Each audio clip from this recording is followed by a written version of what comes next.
on the Greenland ice cap, a field researcher notices something disturbing. The changes that I saw unfolding were much too large. There was something else at work there. Florida, 2005. A beach mysteriously fills with dead creatures. It sounds impossible, yet the scriptures clearly prophesy that everything in the sea will die. Indonesia, 2004. A massive undersea earthquake triggers a catastrophic tsunami, and experts brace for even worse. A massive global earthquake unlike anything in human history. 2008. Researchers prepare for a deadly worldwide pandemic. I'm extremely concerned about these things. I'm on the front line. I have a family. Are these the signs foretold in the Bible? Bible prophecy is really advanced intelligence from the mind of an all-knowing, all-seeing God. Are we approaching our own end? There will be chaos. Definitely be chaos. Is it possible that we are now experiencing the 7 signs of the apocalypse?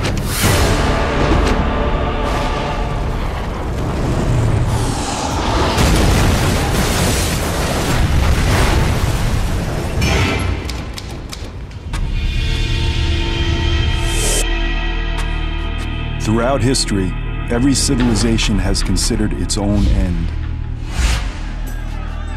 In fact, the term apocalypse translates into a veil lifted, disclosing something hidden from mankind.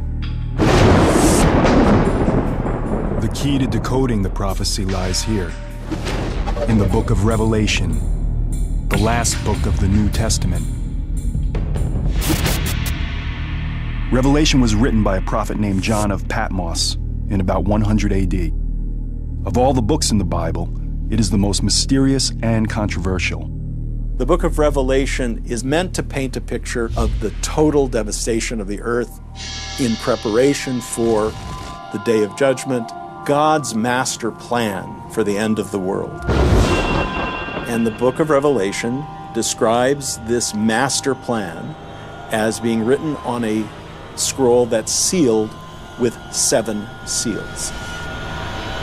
As each seal on the scroll is broken, there is a new disaster. A new sign that the end of the world is near.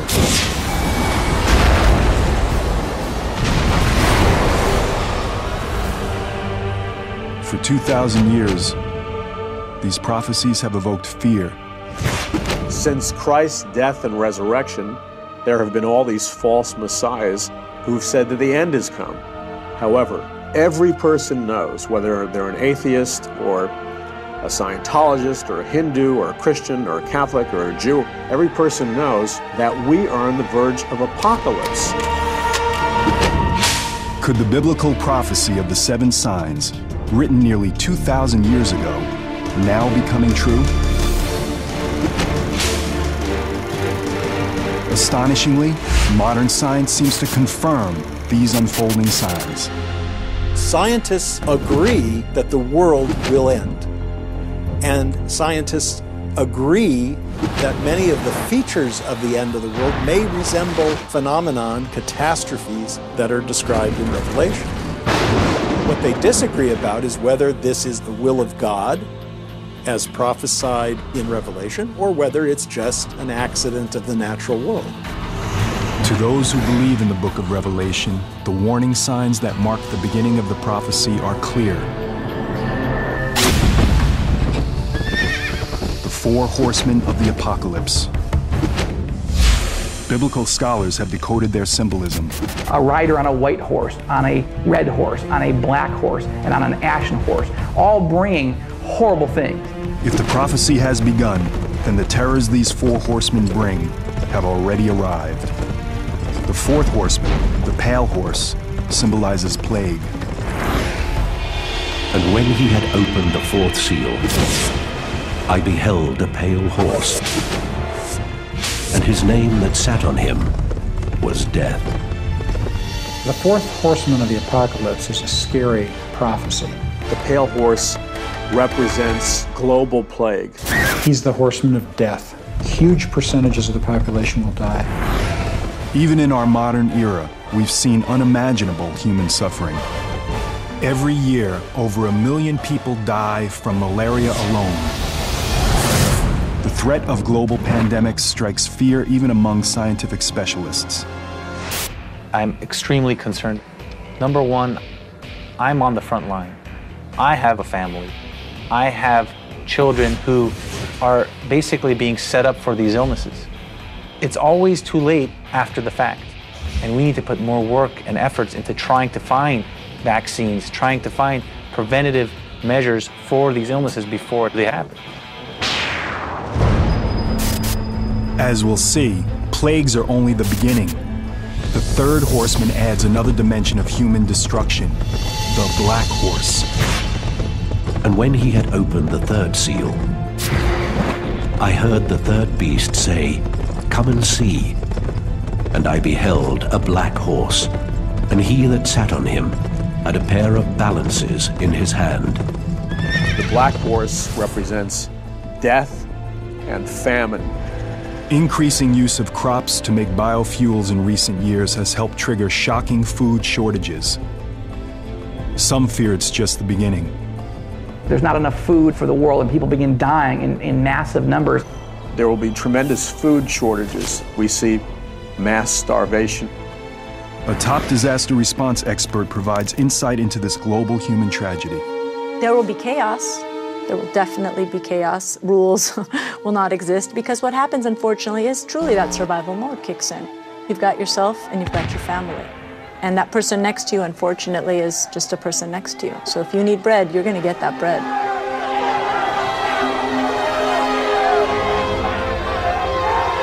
The second horseman brings even greater catastrophe. And there went out a horse from him that was red. And power was given to him that they should kill one another. The red horse represents massive war and conflict on planet Earth. The evidence of this sign already surrounds us. War, genocide, terrorism. Incredible human suffering unfolding all over the globe. But where is it all leading?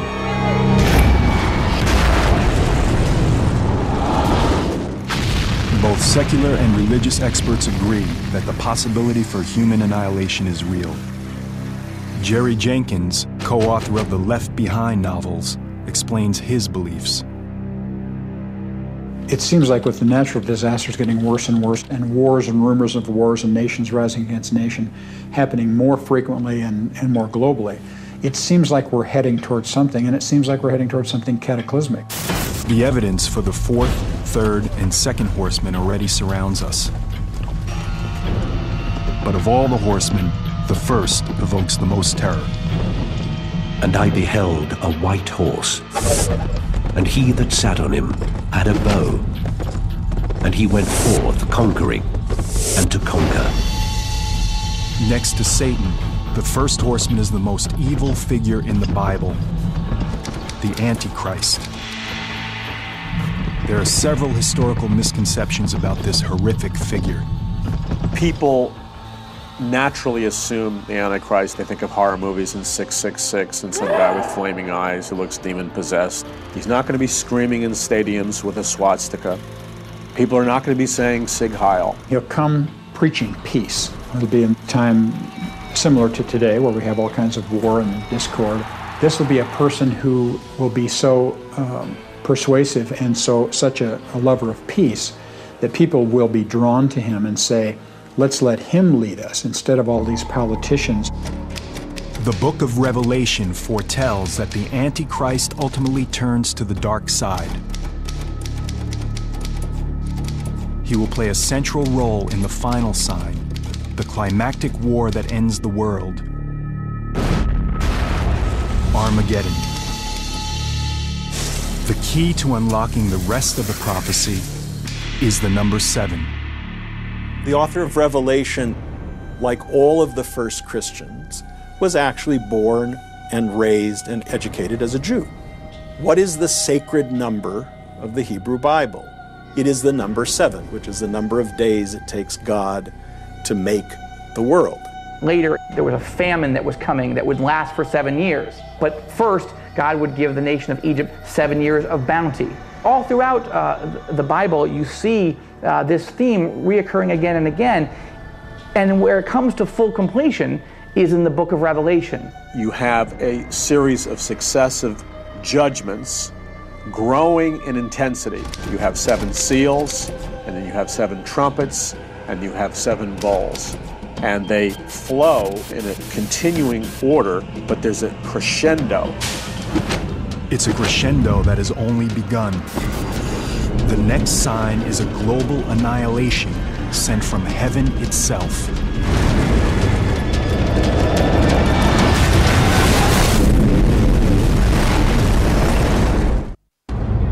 The 7 signs foretell far more than 7 disasters befalling mankind. The intricate prophecy describes 7 disasters within 7 signs, within 7 more signs. This particular global nightmare would truly come from the heavens. And the stars of heaven fell to the earth, and the heaven departed, and the kings of the earth hid themselves in the dens and the rocks of the mountains.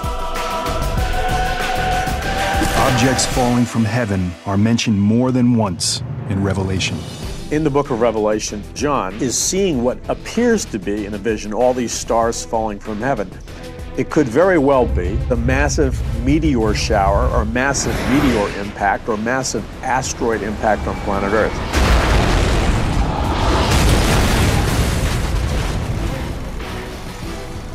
John's vision is rooted in the real history of comets and meteors striking our planet.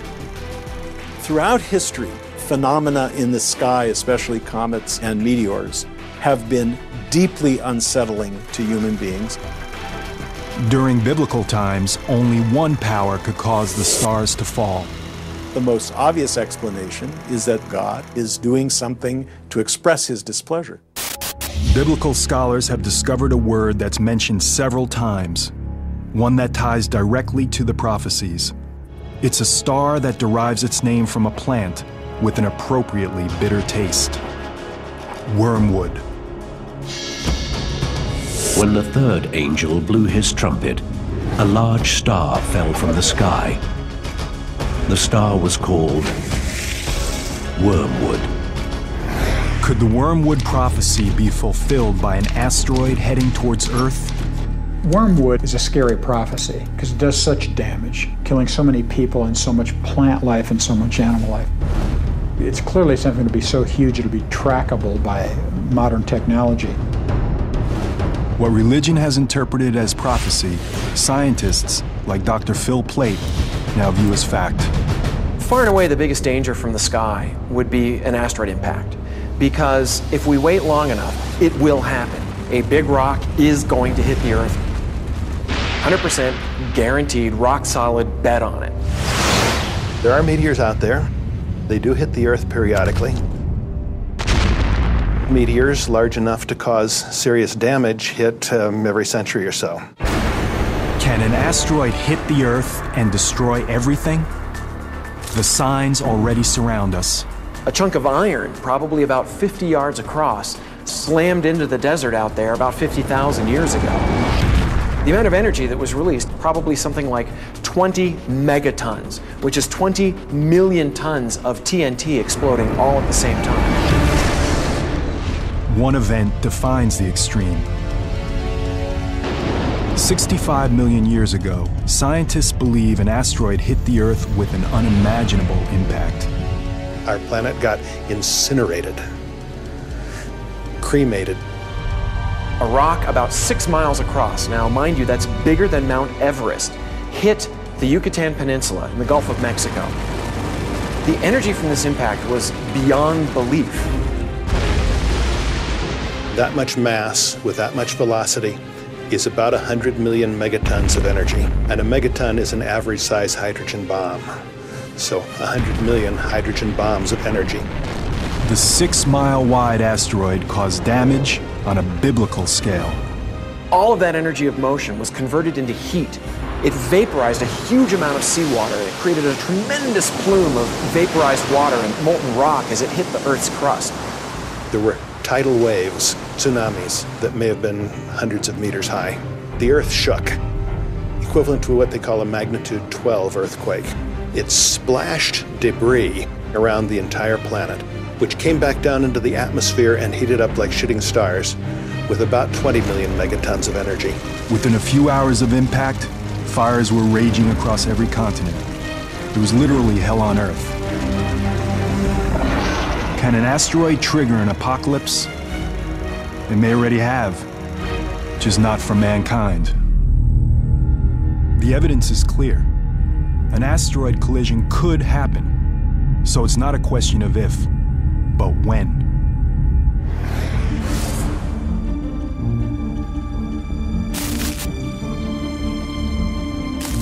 The Arecibo Observatory has been tracking objects in our solar system since 1963. It is still the largest telescope on the planet. Unlike optical telescopes, radio telescopes like Arecibo make their observations electronically, similar to how radar works. We have a 1 megawatt radar system, possibly the most powerful radar system on Earth, that we use to track asteroids and get very precise information about the trajectory of these asteroids. And therefore, we can indeed improve our knowledge of the orbit of these objects, and we can tell whether an object poses a danger or not. What they're finding is startling to religious and scientific communities alike. The objects that are dangerous to us are the ones that are big enough to do substantial damage. Those are taken to be the ones that are sort of 500 feet across and larger. Of the 500-foot size, there's 10,000 to 20,000, I'd say. And we know where maybe somewhere between 10 and 30% of those are. By a conservative estimate, 7 to 14,000 unaccounted asteroids pose a threat to Earth. One as small as 100 yards across can still destroy a city the size of Tokyo.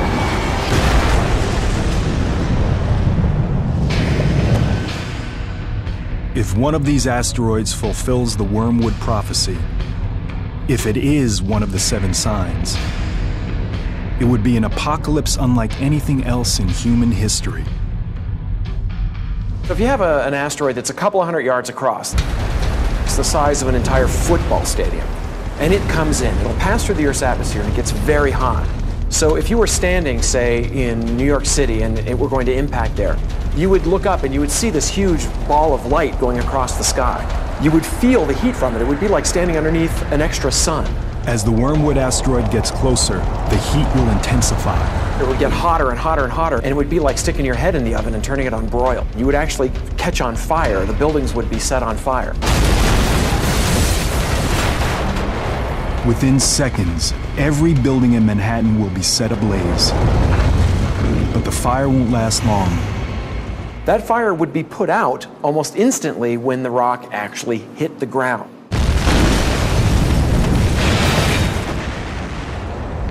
The wormwood asteroid will gouge out an enormous crater. And there would be a huge shock wave which would just knock down buildings for miles around. The pressure wave, the heat, and all of this together would probably completely destroy Manhattan Island. Wormwood hits with such incredible impact that a third of all marine life is destroyed, and coastlines are destroyed. It poisons the sea, it kills people, it kills plants, it kills animals, and so there's tremendous devastation, and it's global. Some of the most devastating human impact may unfold in the days and years after an asteroid hits. A phenomenon that's called impact winter.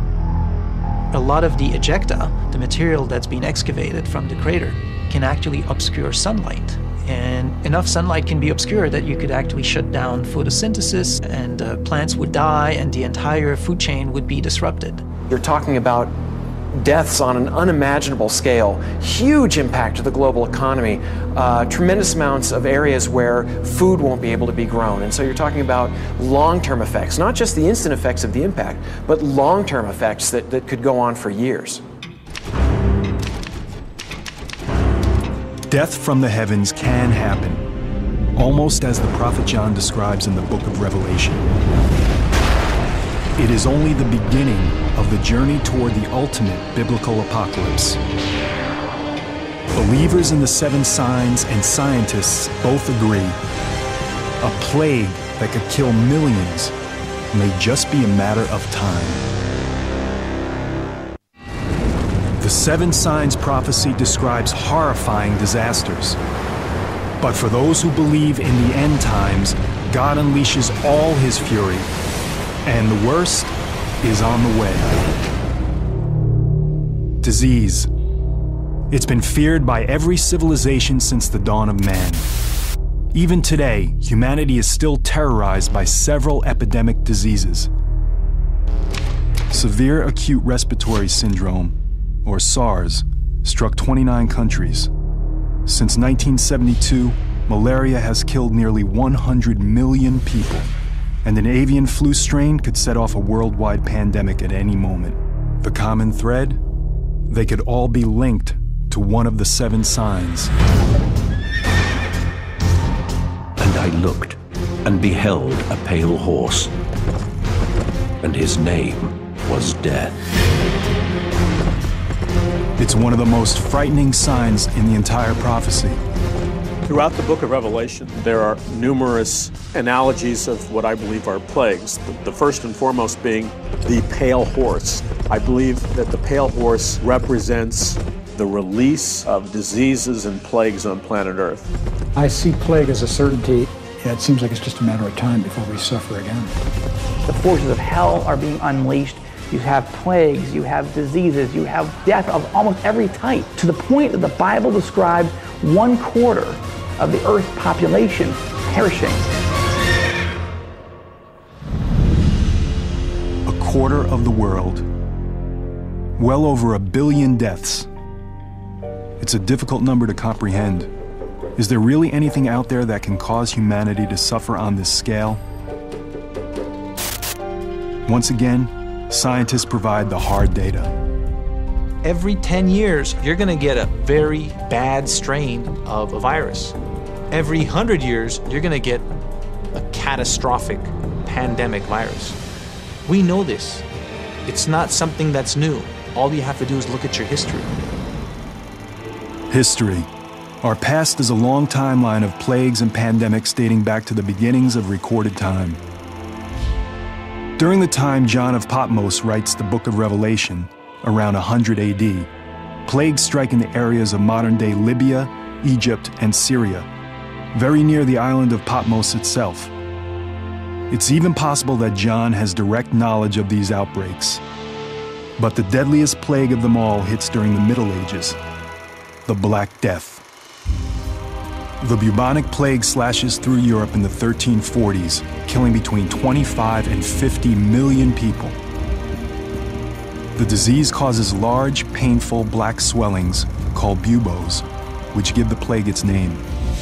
By the year 1400, the death toll reaches 100 million worldwide and reduces the Earth's population from roughly 450 million to as little as 350 million. As might happen today, some victims looked for answers in the Bible and believed the plague to be the punishment of a wrathful God. The Black Death was invested with spiritual meanings at the time that Europeans were afflicted by this plague. It was the classic form of punishment that God brings down on earth, not only in Revelation, but even in the account of the 10 plagues in Egypt during the Exodus. So the use of plague as evidence of God's displeasure is an old tradition and can be found very prominently in the book of Revelation. As survivors gain immunity, the Black Death recedes.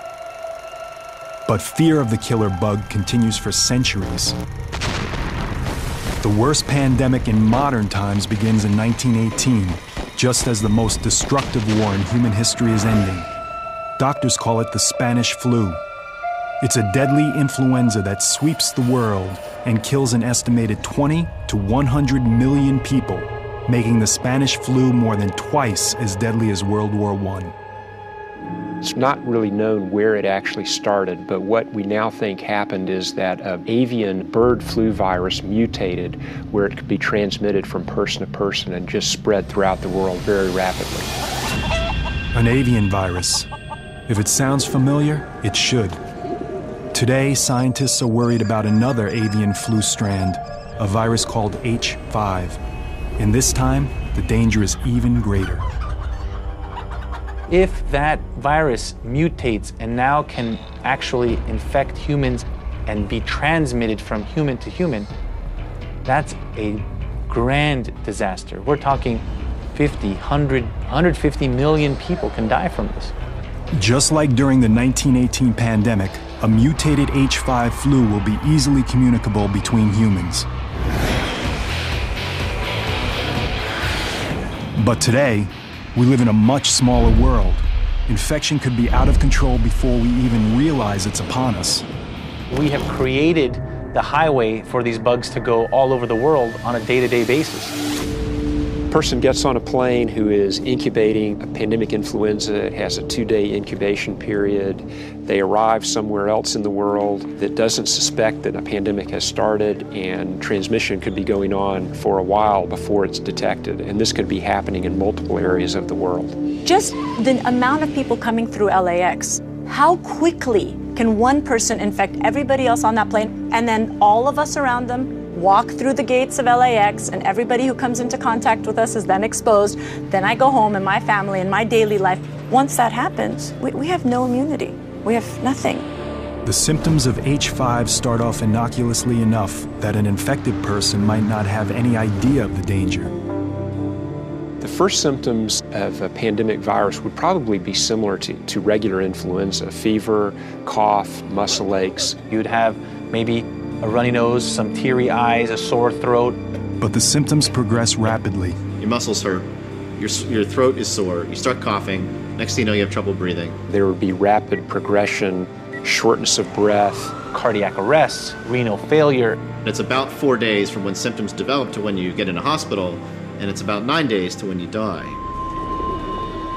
But as dire as these predictions appear, avian flu may not even be our greatest danger. The most threatening plague may have more sinister origins. The pale horse, I believe, represents death, but I believe it represents a specific kind of death, and I believe it represents the death that would come from biological warfare, either through an act of terrorism, through a security breach, through military conflict. A vial cracks, a truck crashes, it goes into the food supply. Numerous biologically designed plagues are released on planet Earth. There's no remedy for them. They spread like wildfire. Millions of people are going to die. What if we had something that couldn't be contained? It would take 1, 2, 3 hosts to infect an entire population easily. As an expert on weapons of mass destruction, John Barton understands the threat today's bioengineered viruses pose. With the way bioengineering is adapting right now, I think that is our largest threat. Biological weapons systems are only limited by their delivery measure. It's pretty easy to actually do a bioterrorist attack. Most of these are invisible, they're odorless, they're tasteless, and we don't even know how to respond to bioterrorism. We usually don't have antivirals or treatment ready to go because a lot of times we don't even know what it is. It takes a while until we figure out what it is that we're actually working with the agent. Let's say you have a terrorist cell. You have an engineered virus. It just has to get airborne. A biological released into the air on another human being in a high-density populated area like Los Angeles and New York, you're going to infect everybody. I mean, you're going to achieve your end. With the amount of travel that Americans do, with the amount of border crossing that the Europeans do, we can easily perpetuate a strain globally within weeks. For doctors, it will be like getting hit with the tsunami of the sick and dying. Around the world, hospitals will be ground zero. We don't have the resources currently, or the facilities currently, to handle what might be the influx of sick patients into hospitals, ERs, communities. Every ER is full. Every hospital bed is full. Every nurse is maxed to their limits. Every doctor, ER physician is maxed to their limits. If that's the case, how are you going to take 10 more patients, 20 more patients, 50 more patients? We're not. It's not going to happen. There's no way the system can withstand that. Even worse, the virus could quickly split into several subtypes, each resistant to different drugs. Viruses mutate a lot quicker than bacteria. It just takes that one virus to actually mutate and form that right combination that nobody would survive. If a virus is mutating so much and is bouncing from host to host to host and creating different strains within each host, it becomes almost incompatible. So no matter how big our military is, no matter how much we try to contain, no matter how much we try to shut down our airports to keep this spread from happening, it is very unlikely that we could. Apocalyptic extremes emerge. Quarantine, mass panic, and finally, the breakdown of society. If the illness or mutation is severe enough, the number of casualty will be too much to handle. We wouldn't know where to put the bodies. There would be bodies not being collected, power outages, medical services being overwhelmed. When we're talking about the right mutation, the number of dead would be so great that we would have dead people on the streets. You have mass death and no antibiotic to cure it because they were laboratory-designed, genetically engineered plagues. And I think that's what the book of Revelation refers to. I don't think God is sending down sickness on planet Earth. I think it's more of a matter of He's saying, okay, you wanted to design diseases, I'll let you do that. But then you're going to have to deal with the consequences. Biblical prophecy of a worldwide plague that would kill half the population is on a whole different scale again. And if it comes from heaven or if it's allowed by God, it's going to be horrible. And both science and religion agree, it may only be a matter of time.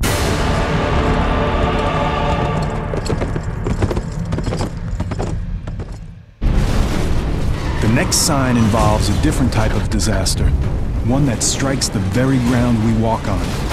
A massive global earthquake, unlike anything seen in human history.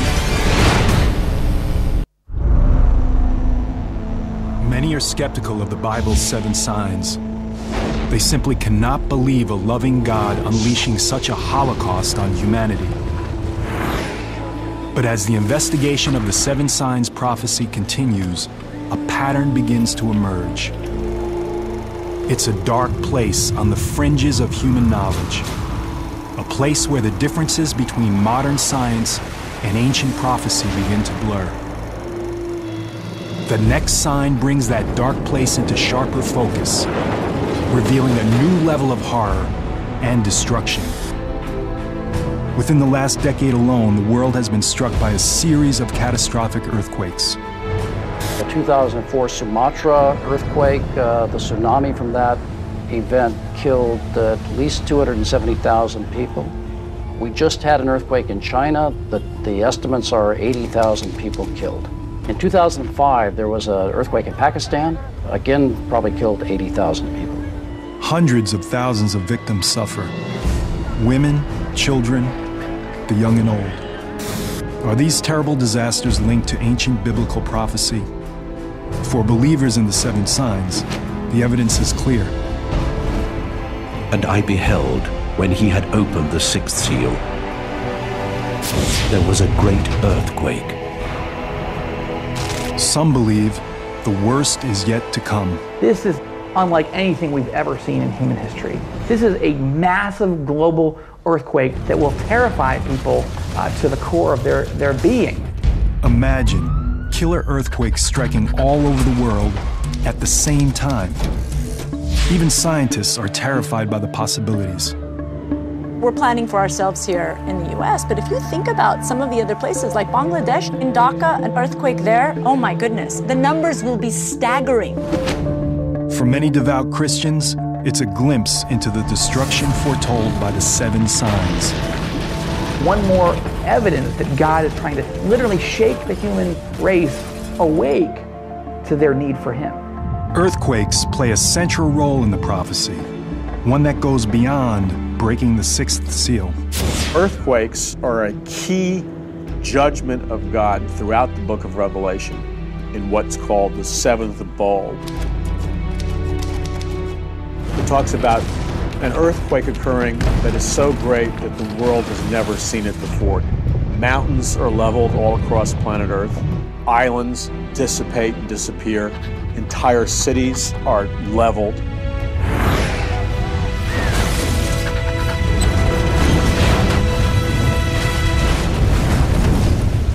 For believers, a quake this gigantic and destructive would have to be an act of God. The judgments in the book of Revelation, that many of them will be intensification of natural phenomena that we see today. I'm not sure you can take a look at the natural world today and say, well, that's what it is and that's what it's going to be. It is literally a supernatural event. Earthquakes have a long history that predates the Bible. One of the leading scientists on the subject is Thomas Jordan, director of the Southern California Earthquake Center. Earthquakes are among the largest killers of human beings in terms of natural disasters.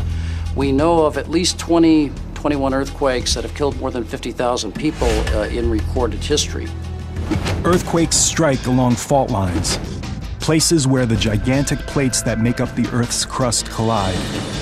With each plate weighing trillions of tons, the amount of energy unleashed by a major quake is enormous.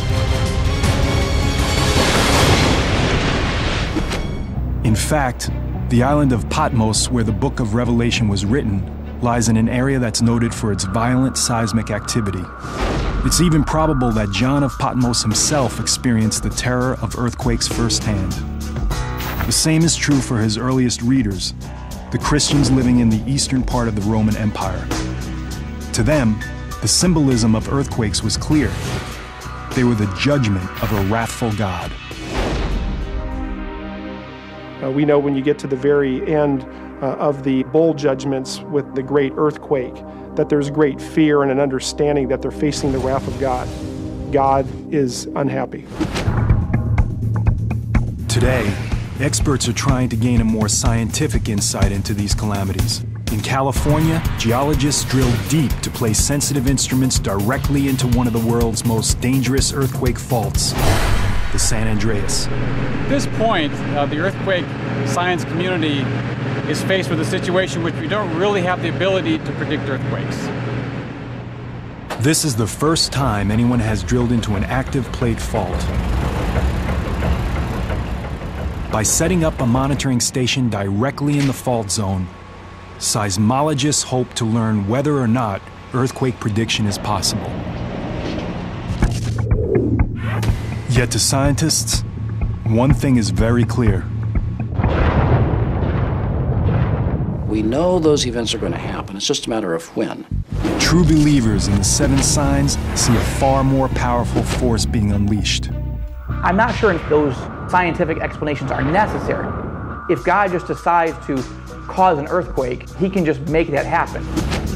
We now know what causes earthquakes, and we know that they will continue to occur.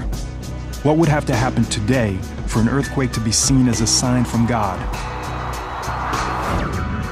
To fulfill that prophecy, it would have to be a massive series of global quakes, striking cities along every fault line. San Francisco, Tokyo, Shanghai, Athens, Istanbul. The list would include cities in the U.S., especially those near the San Andreas Fault. It runs from the southern end of the state all the way through the urbanized regions of Los Angeles and up through San Francisco into Northern California. Alina Dorian has spent much of her career planning for that dark day. The worst time for an earthquake to hit would be when you have the most population out in places where it's the highest risk, which means in high-rise buildings, roadways, having the kids in school so they're all separated from their families. It would be a tremendously violent event. The ground could move by 10, 20 feet. It would be shaking strong enough that people would be literally thrown to the ground. They couldn't stand. And if you were next to tall buildings, windows falling out of tall buildings would be a tremendous hazard. Anything that falls from a significant height is basically just like a stray bullet. Now add to that glass, which is in those large structures tempered and made to withstand significant wind. It's basically falling blades. So the amount of trauma that those things would cause would be enormous. Many of the older brick buildings would collapse. The older concrete frame buildings would collapse outright. You'd see some floor slabs that were just pancakes with people stuck in between them. You're going to get amputations, pneumothorax, which are collapsed lungs, crushed hearts. If you're bleeding out and you can't get to the hospital, you will die. Even people in LA's modern steel frame skyscrapers, the kind that are designed to withstand large quakes, aren't totally safe. At the very least, the building would begin to sway. For such a large earthquake, we'd anticipate that we'd see collapses of some of those buildings as well. In a few minutes, the shaking will be over. But for those who survive the initial blow, the horror is just beginning. Fires caused by broken gas lines and fallen high voltage wires will spread throughout the city. If you start enough fires simultaneously, you'll overwhelm the resources to put it out, and instead of slowly putting the fire out, the fire will start to grow. And of course, if fires get large enough, and they just keep growing, that's what we call a conflagration. With water mains and roadways severed, a post-quake firestorm in LA could last for days, even weeks. Thousands of people trapped in collapsed buildings or too badly injured to move will be incinerated. Eventually, even a fire this size will burn itself out, but the community will continue to suffer. It's not just the deaths. Deaths are huge. But then you have 6 months, a year, 2 years of recovery time for everyone else. And not just people that are sick, but people that are displaced, people that don't have homes, they don't have jobs anymore, they don't have possessions, they don't, their families have been ripped apart. Imagine afterwards trying to get your life back together again as an individual, as a system, as a business. I mean, it has huge ramifications.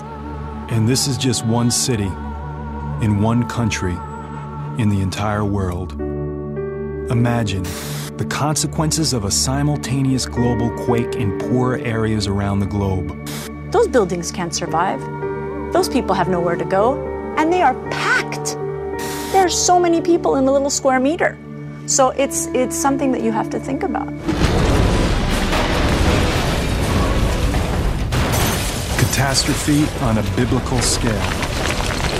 Earthquakes are a warning. They have taken place throughout human history, and they are an indication that God is still in control of Earth. The next sign centers on a disaster that's less familiar, but could be even more catastrophic. Death from above, caused by one of the most powerful forces in the universe.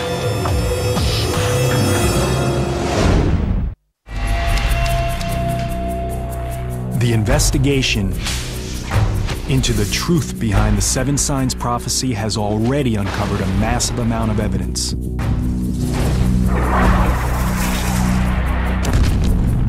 To devout believers in the prophecy, the meaning of that evidence is clear. God just sends sign after sign, event after event, trying to wake people up.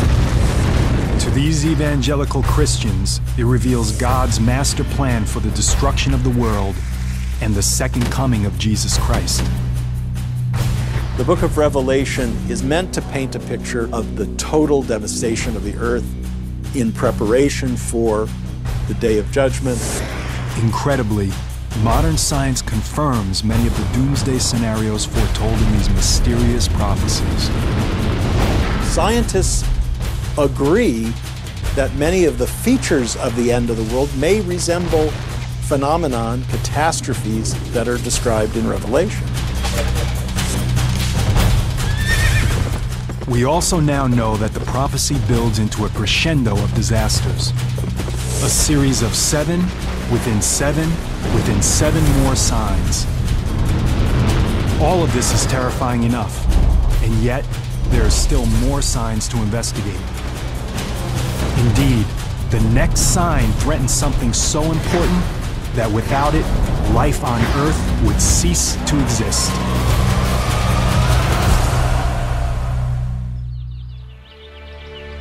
Our sun rises each day, bringing light, warmth, and life. Our world relies on the sun's rays for its very existence.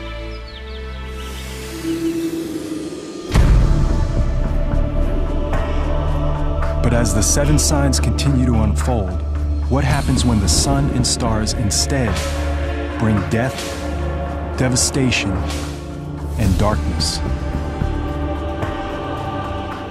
Biblical prophecy predicts that when the fourth trumpet sounds, hell will break loose in the heavens. And I beheld, when he had opened the sixth seal, and lo, the sun became black as the sackcloth of hair. Book of Revelation, Revelation 6, verse 12. The sixth sign, the darkening of the sun. You have the sun turning dark and the moon turning towards blood. It's a transitional period into what would be called the wrath of God or the Great Tribulation. When the prophecies talk about the sun turning dark, I don't think it's going to be anything that's caused by man. I think this is God, in essence, turning the light out. The sun has been an object of fear and veneration for humankind since the beginning of time. Solar eclipses are such terrifying experiences for our ancestors that they often unleash widespread panic. But the dire predictions of this sign warn of something more than the temporary effects of an eclipse. Could the sixth sign mean that our sun might be darkened permanently? Could we plunge into a cosmic darkness so devastating that it would be interpreted by many as an act of God or a sign of the apocalypse? Surprisingly, scientists say that the possibility does exist. And ironically, a planet-wide darkness could start with the brightest light in the universe. Gamma ray is a part of the electromagnetic spectrum. It's basically light. Gamma rays are created by electromagnetic radiation and are emitted during radioactive decay. If normal light is like a feather hitting you on the cheek, a gamma ray is like a bullet. A single gamma ray photon has 1 billion times the energy of a visible light photon. That's what makes them dangerous. If they impact a cell, they can disrupt the cell. If they impact DNA, they can actually shatter or alter the DNA molecule. While gamma rays were discovered over a century ago, we are only now just starting to learn how deadly they can be. As Dr. Neil Garrels explains, the big breakthrough in gamma ray research comes during the Cold War. Nuclear weapons produce flashes of gamma rays. And in 1962, President Kennedy signed the Nuclear Test Ban Treaty with the Soviets.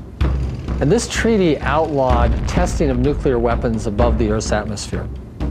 The United States built a series of satellites to monitor this treaty. So these satellites had gamma ray detectors on them. And lo and behold, they actually discovered flashes of gamma rays. But the gamma rays are not coming from Russia. Multiple satellites would see the flash at the same time, and it wasn't coming from the Earth. It was coming from deep space.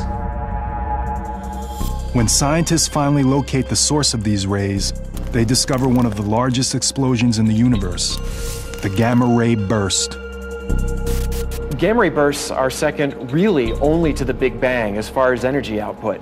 As far as we know, there are no bigger explosions in the universe. It's caused by a supernova, a very massive star that explodes.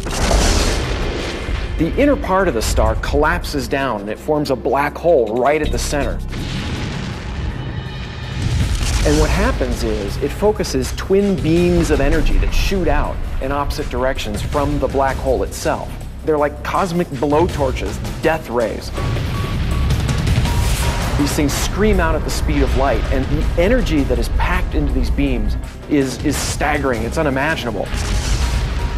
In roughly 10 seconds, these two tightly focused beams transmit more energy than our sun will emit over its entire 15 billion year lifespan. There are almost 1 million of these going off every day. This is happening all the time. You can talk about asteroid impacts, you can talk about solar flares, you can talk about black holes passing through the solar system. But I think pound for pound, you don't get anything more terrifying than a gamma ray burst. Anything within 1,000 light years that lies in the path of gamma ray beams is simply vaporized. Fortunately, there are no stars close enough to vaporize our planet. But the radiation from a gamma ray burst even several thousand light years away can still devastate the Earth. In fact, there's evidence that our planet may have already been hit. Several 100 million years ago, back when the trilobites were the kings of the Earth, these little crab-like guys that were swimming around in the ocean, it's possible that a gamma ray burst actually went off close enough to the Earth to wipe out these trilobites and a lot of life on the Earth. This was one of the biggest mass extinctions. It was even bigger than the one that wiped out the dinosaurs. A nearby gamma ray burst will clearly pose a danger to life on our planet. But according to prophecy, the sun and moon will be darkened. How can this blinding flash of light send our world into darkness? The answer lies 8,000 light years away. The star is called WR104. It's a funny name, but that's what we call it. And it's close enough to hurt us, and it may be aimed at us. It's reaching the end of its lifetime, and it could, any year, blow up. So what will happen if this distant star explodes? You would have literally no warning, because gamma rays themselves are light. And so they're traveling at the speed of light, and since nothing can travel faster, as soon as they hit the Earth, that's it, that's our warning.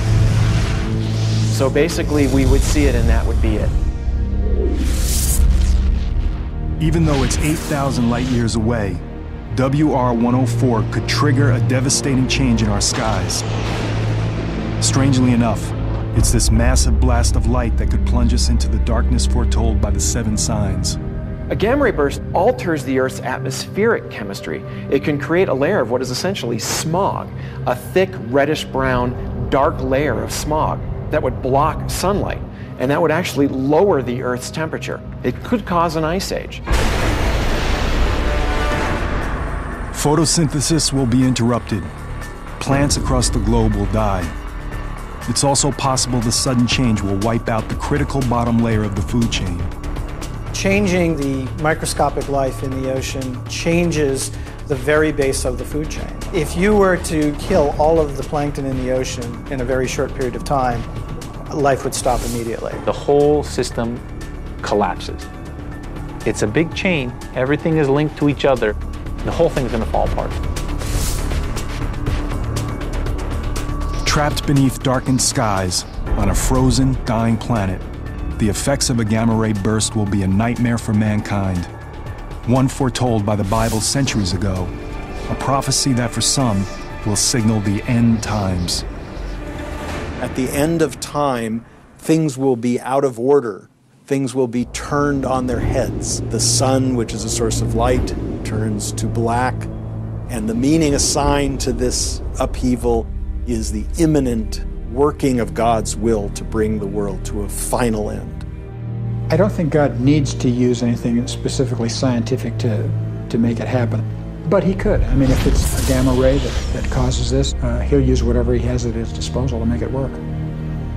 In the vastness of space, there's no way to know if this sign will happen.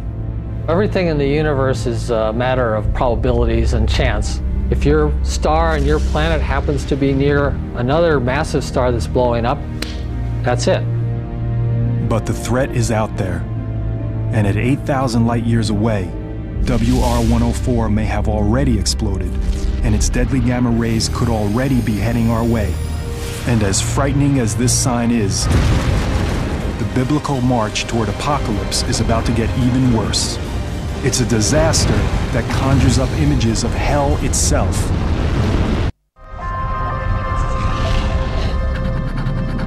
Scientists at Yellowstone take measurements. Something strange is happening. Could it be the site of a future biblical disaster? Could it be part of the 7 signs? And the second angel sounded, and as it were, a great mountain was cast into the sea. In the second trumpet judgment, it talks about a great mountain falling into the ocean. That could be an asteroid, but it uses the term mountain, and then it uses the term fire. A mountain bursting out of the ocean, erupting with fire. It's one of the most dangerous and destructive forces on Earth. Could one of the 7 signs be a volcano? A look back at ancient history provides a clue.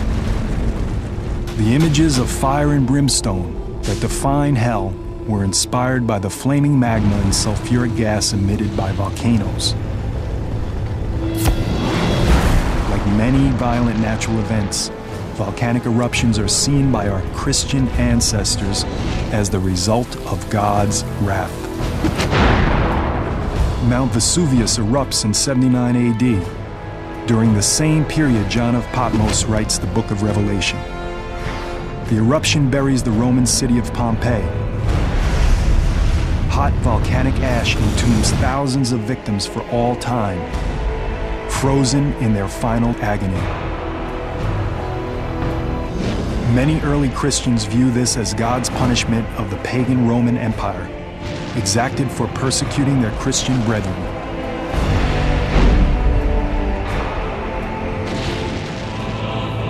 A volcanic eruption is an indication that God is in control of the earth, that He is the one who controls these natural phenomena.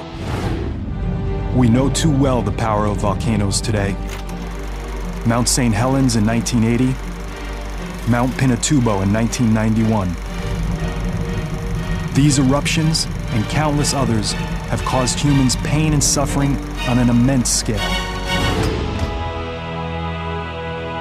But for a volcanic eruption to be recognized today as among the 7 signs, it will have to be of unprecedented size and destructiveness. The result of this great mountain-like object falling into the ocean is destroying life on planet Earth. Are there, in fact, volcanoes large enough to cause such an apocalypse? Science now confirms that there are. And just as the prophecy describes, they can be hidden in oceans or even right below us. It's a phenomenon called supervolcanoes. A supervolcano is any volcano that emits 100 cubic kilometers or more of ash in a single eruption. That's about 100 to 150 times more than Mount St. Helens ejected in 1980. And there are supervolcanoes scattered across the globe. Taupo in New Zealand, a popular fishing resort on the North Island. Santorini in the Aegean. The Campi Flegrei, just west of Naples, where several 100,000 people live. There are at least 8 supervolcanoes around the world. But they're hard to find, since they usually don't take the form of a mountain. Most volcanoes, when they erupt explosively, leave a crater, a violent expulsion of magma that blows its roof off. When a very large eruption occurs, it leaves something called a caldera, which is a much more structured, bowl-shaped depression that has relatively steep walls. It's typically tens of kilometers across, and it forms by a settling of the roof rocks down into what used to be the magma chamber. There are several supervolcano calderas within the United States. One of the most beautiful sights may also pose the greatest threat of devastation. Yellowstone is a large volcanic crater measuring 35 by 45 miles. It's just shocking to imagine a single eruption that would evacuate so much magma and create a valley where there was nothing. But that's exactly what happened at Yellowstone. More than once. Yellowstone has had 3 very big eruptions that were hundreds of cubic kilometers or more. The most recent of them happened 640,000 years ago. We know that Yellowstone has erupted in the past. We know it could erupt again in the future. The question is when. Yellowstone Plateau is rising at a rate of about 0.6 of an inch, a little bit more than ½ an inch a year. This is a product of molten rock beneath that plateau. We just don't have enough data to say what the probability is of this culminating in a big eruption. The data scientists do have indicates that an eruption of the Yellowstone supervolcano isn't likely, at least not for a few thousand years. But scientific data doesn't sway true believers in the 7 signs prophecy. When it comes to science and the scripture, I have never seen anything, when you really examine it, that science can disprove the scripture. However, believers examining the prophecy and scientists investigating the data do agree on one thing. If a supervolcano does erupt, our prospects will be bleak. The first thing that would happen would be a series of minor eruptions. They don't erupt simultaneously around the entire circumference of the caldera. Instead, they punch a single hole through the edge of the caldera, and then they unzip the caldera rim by migrating that eruption center around its circumference. Once this happens, the entire floor of the Yellowstone caldera will collapse. That will blast a gigantic column of scalding volcanic gas and ash up to 20 kilometers high into the atmosphere. That cloud collapses in places and produces a ground-hugging mass of hot ash that runs perhaps several hundred miles down river valleys.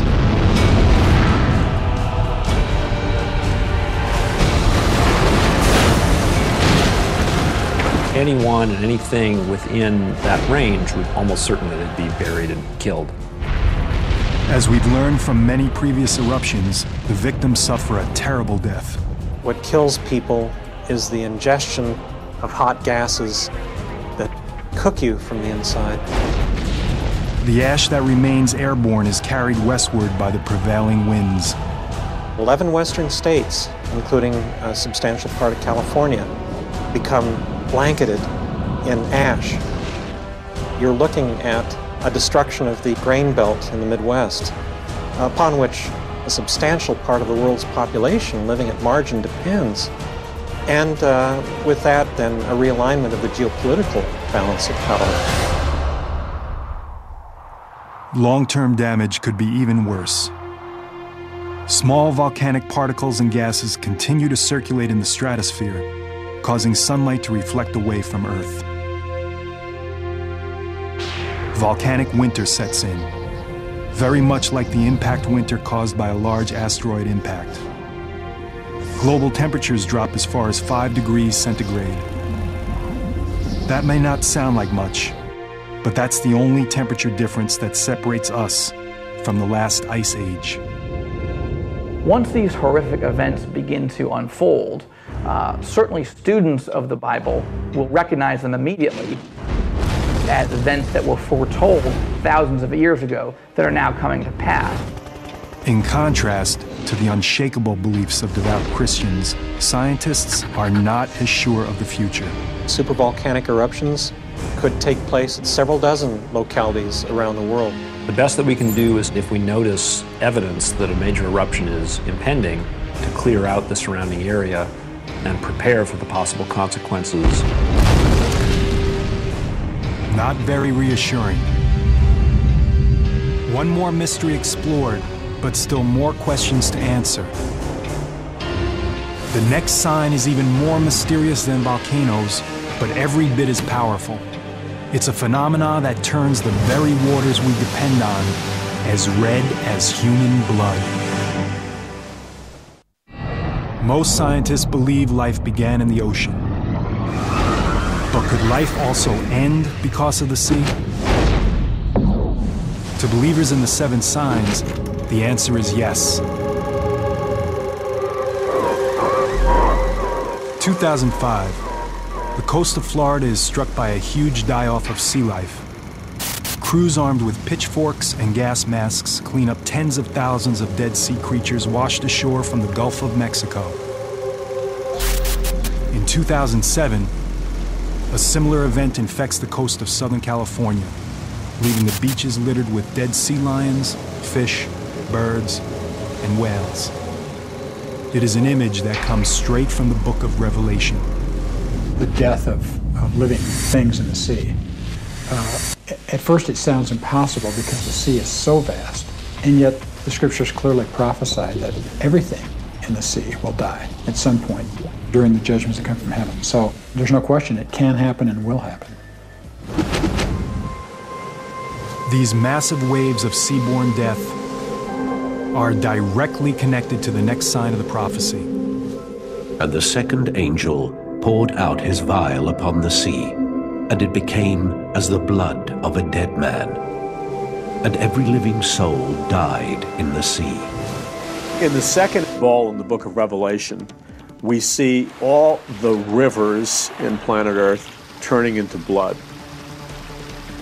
In the third ball, we see all the oceans turning into blood.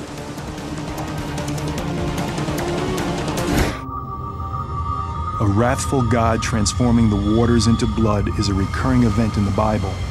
But what does it mean? God turns the water to blood, and it causes the fish to die, and it means you can't drink it and sustain life with water. So the idea that blood, which is supposed to be confined in the veins of living creatures, is now in oceans and rivers, is a symbol of the dislocation, the upheaval, the catastrophe that God is willing to bring on the world when he is displeased. And it happened in Egypt, according to the Hebrew Bible. It will happen at the end of days, according to the book of Revelation. Throughout biblical times, blood has a very powerful symbolic meaning. Blood has always been, from the beginning of the Judeo-Christian tradition, has been a symbol of great sanctity. It becomes just as important in the book of Revelation. Even the ancients, who had no knowledge of human anatomy, understood that what flows through our bodies and keeps us alive is blood. So that symbol of blood is a symbol of life, and in a more exalted sense, eternal life. Blood can also be a powerful symbol of death. For centuries, water turning into blood is seen symbolically, but now science offers a different perspective. Can there be scientific truth to water turning blood red? For reasons that remain mysterious for centuries, the oceans and places along the world's coastlines sometimes turn a blood-like shade of red. When this happens, beaches become littered with dead sea life. Everything from minnows to whales perish and are washed ashore. Today, we call these phenomena red tides. Red tides are explained by a leading marine ecologist at the University of Southern California, Dave Hutchins. Red tide is a common name for a group of single-celled algae that live in coastal water and produce toxins. They produce large blooms that can be really damaging. Some of the organisms that make these blooms actually have a reddish coloration, and when there's enough of them, they can make the water turn literally red, like blood. In fact, the book of Revelation is written on a small island in the Aegean Sea. It's highly probable that red tides are well known to the local fishermen and to the wider population that reads the prophecies. Given that the sign calls for our waters to turn into blood, it might very well be linked to the phenomenon of red tides. But it will have to be a red tide so unnaturally catastrophic, so extreme, that it can only be seen by many as a sign from God. Can a red tide become that deadly? Again, science offers us a surprising answer. The red tide algae produce very potent toxins that can kill humans and other vertebrates. And they can literally do the same types of damage that a nerve gas would do. The big culprits are shellfish, filter-feeding shellfish, clams of any variety, and mussels. These are organisms that basically sit there and they pump water through a very, very fine mesh, and they collect algae in their stomachs.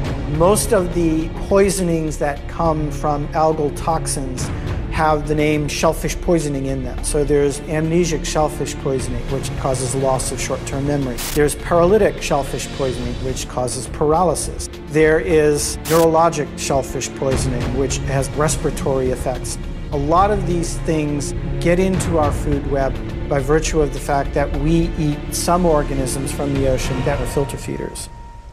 A red tide could escalate, and the threat could spread from the food we eat to the air we breathe. Some types of red tide release the toxins to the water, and they can actually get aerosolized out of the water and into the air where people can breathe them. That would be like our oceans emitting clouds of lethal nerve gas. The impact on people living near the sea would be devastating.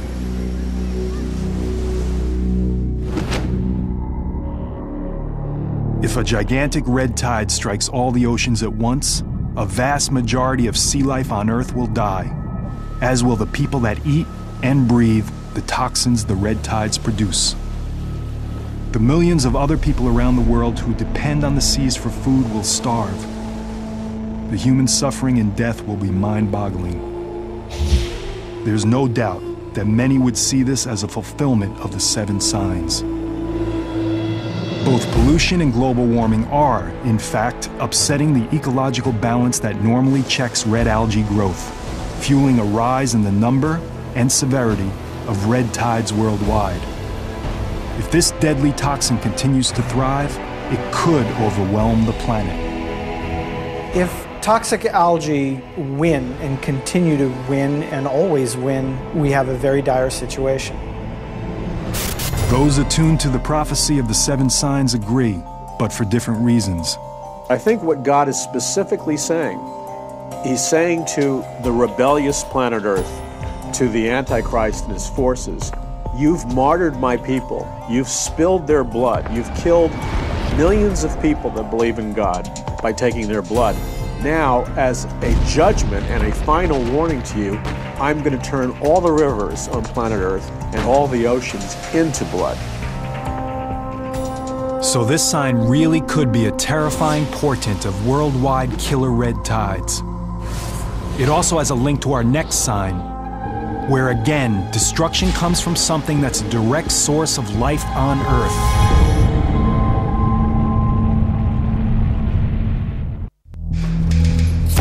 Monstrous earthquakes, devastating plague, dying oceans colored red.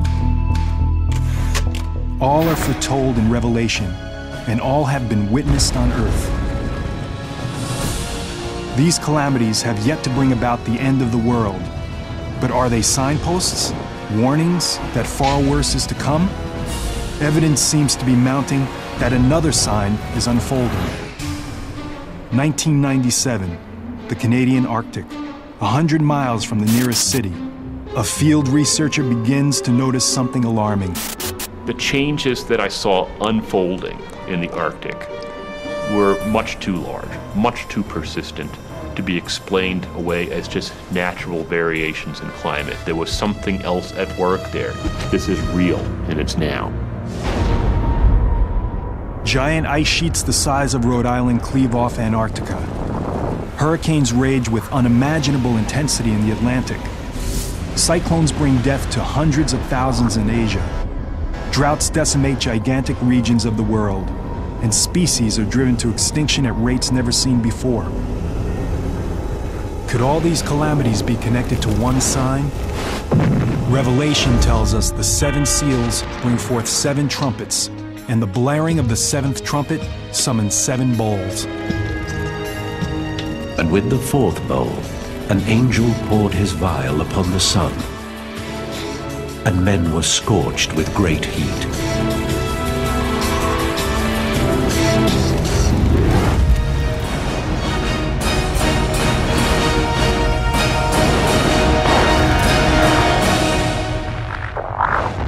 Heat, the sun scorching mankind.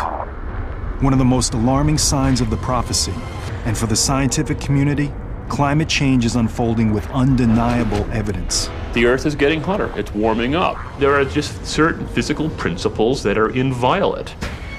The physics behind global climate change are very solid. we increase the concentrations of atmospheric greenhouse gases, the planet warms. You cannot escape the physics. For Mark Sarazi, a research scientist at the National Snow and Ice Data Center, the cause for climate change is obvious and man-made. It became very clear that we were starting to see the effects of global warming associated with rising greenhouse gases. Everything that we're doing in our activities, whether it's building new cities, putting up agricultural lands, whether it's driving vehicles and putting gases into the atmosphere that we know help warm the planet further, we are causing this planet to warm. It's happening much faster than our models were telling us is going to happen. And that's scary. But for some religious experts, the evidence of climate change is linked to a larger prophecy, another sign of the impending apocalypse. Men will die from heat, sun radiation and poisoning, crops, water will dry up. There will be such an intensification of the sun's rays that 50% of the Earth's population will die. We're seeing natural disasters, unprecedented. When you see on the evening news somebody sitting in the upstairs of their home because the downstairs is flooded out, I mean, it's frightening. Whether or not they agree on the cause, most scientists and religious experts do agree on one thing. Our planet is heating up, and the effects are catastrophic. It's not a matter of if, it's just a matter of when. And then it's a matter of how severe is it going to be and what are the impacts going to be. Increasing the Earth's temperature, even by a few degrees, can cause devastating consequences worldwide. The change is going on very, very quickly. We're going to see a rise in sea level. We are going to see, very likely, more intense hurricanes. We're going to see increasing drought. You're going to see strife. You're going to see conflict. Increased terrorism as a result of global warming, it's in there in the possibilities. A rise in temperatures would set off a chain reaction. What we're going to be seeing is that rate of sea level rise is going to accelerate. Why is it going to accelerate? Largely because we're going to see increasing meltdown of the Earth's glaciers and ice caps. What's going to raise the sea levels is primarily Greenland and Antarctica. Together, they're more than 90 meters of ice. A small rise in sea level, just 10 meters, would submerge much of Florida and the East Coast. It would displace 25% of the entire population of the United States. You might want to consider not living in a low-lying coastal area if you're intending to hold on to your land for a while, because that land might be gone. Some scientists postulate an even more extreme rise in sea levels, up to 90 meters. That would create a truly biblical catastrophe. London, Venice, Amsterdam, Berlin, even Paris would be underwater. Once you force the climate system with greenhouse gases, with what's been observed, over the past 100 or so years, you get this amplified warming. At the same time, the Earth will be ravaged by fearsome superstorms. Hurricanes feed on warm ocean water. The oceans are warming up. And so therefore it makes sense that we ought to see more intense hurricanes as we move into the future. We're going to see more intense or extreme weather events of other types, for example, thunderstorms. We put this all together and we're seeing a picture of change that humankind is going to have to deal with. People in developing countries would be affected first. Hundreds of thousands could perish. But nations like the United States are far from immune.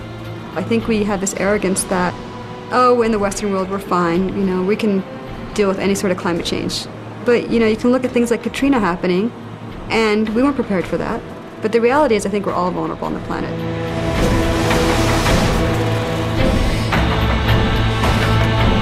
Whether or not we're ready for global warming is a matter of conjecture. But there's no way to prepare for the next sign, a global war that will wipe out most of humanity. The final battle between good and evil. Revelation calls it Armageddon.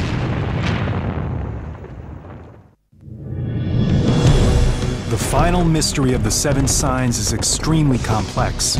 The book of Revelation is full of dreamlike symbolic imagery and hidden clues. Bible prophecy is really advanced intelligence from the mind of an all-knowing, all-seeing God.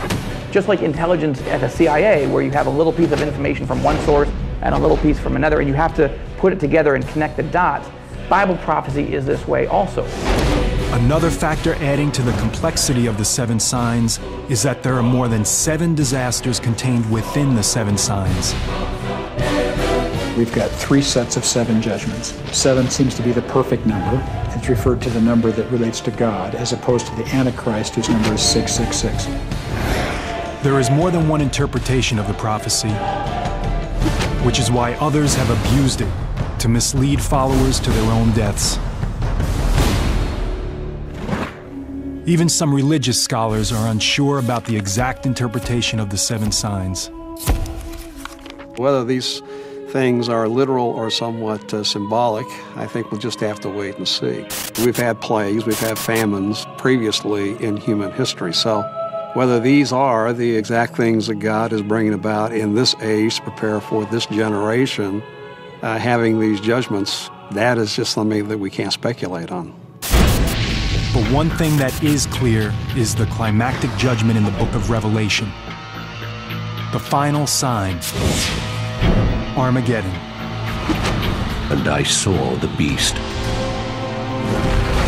and the kings of the earth, and their armies gathered together to make war against him, and against his army. According to Revelation, the first horseman of the apocalypse reappears, the Antichrist. He has come to confront Jesus himself. It is the final battle between God and Satan. Good versus evil.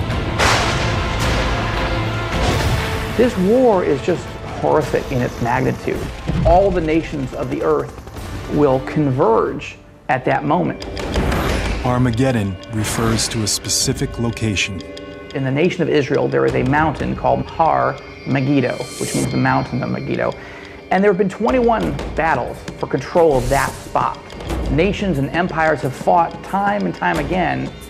The prophecy of Armageddon has left its mark on history. Some of those battles are fought by crusaders from the 11th through the 13th century. Many of these Christian warriors believe they are, in fact, fulfilling the violent prophecy of the seven signs. The Crusades were literally seen as a working out of the prophecies of Revelation, because they were armies under the cross of Christ, moving into the Holy Land, the site of the Battle of Armageddon, and doing battle with infidel armies who they saw as diabolical. To this day, the Armageddon prophecy continues to exert a powerful hold on people's imaginations. Some of the more knowledgeable believers in the prophecy think we could be on the verge of Armageddon today. We live in a brutal, chaotic world, so much so that with weapons of mass destruction available and rogue individuals and nations and terrorists and so on, people are afraid that maybe this could be the end. To believers, the looming threat of nuclear war has always been tied to the concept of Armageddon. Looking at the nuclear arms buildup, the missing Russian suitcase nukes out of the former Soviet Union, the cataclysmic plagues of biological warfare being stored and manufactured in laboratories. I don't think there's ever been a time in the history of mankind where we have had the technology to literally decimate our world in a matter of weeks or months. As other weapons of mass destruction have emerged, even secular experts evoke images that echo the prophecy. There could be nuclear exchange. At which point, to protect our own interests, do we get involved with that or not? And if so, at what capacity? Do we launch strike packages to neutralize nuclear threat? Or do we just say, let's just have at it? If the final prophecy culminates in nuclear Armageddon, the end will be similar to those caused by a large asteroid impact or a huge supervolcano eruption. The devastation of war will be followed by a nuclear winter, a shroud-like cloud of radioactive debris that will envelop the globe in darkness. We would now lower our global climate temperature by at least 10 degrees. As it got perpetually worse, we're screwed. And then the prevailing precipitation that would fall in the form of snow would be completely radioactive. In this frozen hell, we would meet our final apocalypse. But apocalypse doesn't mean our demise. It means something to be revealed. The journey through the 7 signs only appears to be an unending litany of death and destruction. Starting with the 4 horsemen of the apocalypse, progressing to a mounting crescendo of horrific disasters, culminating with a final battle that could destroy everything on the planet. But to believers in the prophecy, the 7 signs are not a countdown to the end of time. The signs signal a new beginning, a startling and symbolic wake-up call. The purpose is to grab a rebellious mankind's attention in an effort to bring mankind back to himself. And this is where the mystery of the 7 signs is finally revealed. For amidst the devastation of the last sign, there is an unexpected end to Armageddon. And I saw an angel come down from the heaven, and he laid hold on Satan, and bound him, and cast him into the bottomless pit. Armageddon ends. Satan is defeated. Good triumphs over evil. And a period of peace and happiness begins on earth that will last 1,000 years. The bottom line is this: God's not some angry tyrant slinging down lightning bolts. God is love, and apocalypse is the unveiling of everlasting love. That's what it's all about. It's not about torture, and it's not about disease. It's about the love of God and bringing in a brand new world. Yes, the prophecy is meant to terrify a rebellious mankind. But it ends on a note of hope. That deep human need for hope is one of the main reasons why the 7 signs are still relevant today. The book of Revelation has never been read with more earnest, true belief than it is today. There's a certain irony there because we live in an age of science, of very advanced knowledge about the here and now, and yet even with all that advanced knowledge, there are people who say all that really matters is your religious beliefs, and those will be the final test of whether you live forever in paradise or burn forever in the lake of fire. Are the 7 signs unfolding now? Despite all the evidence, it's still impossible to tell for sure. But there's one thing that can be said. The prophecy is every bit as powerful now as it was the very day it was written.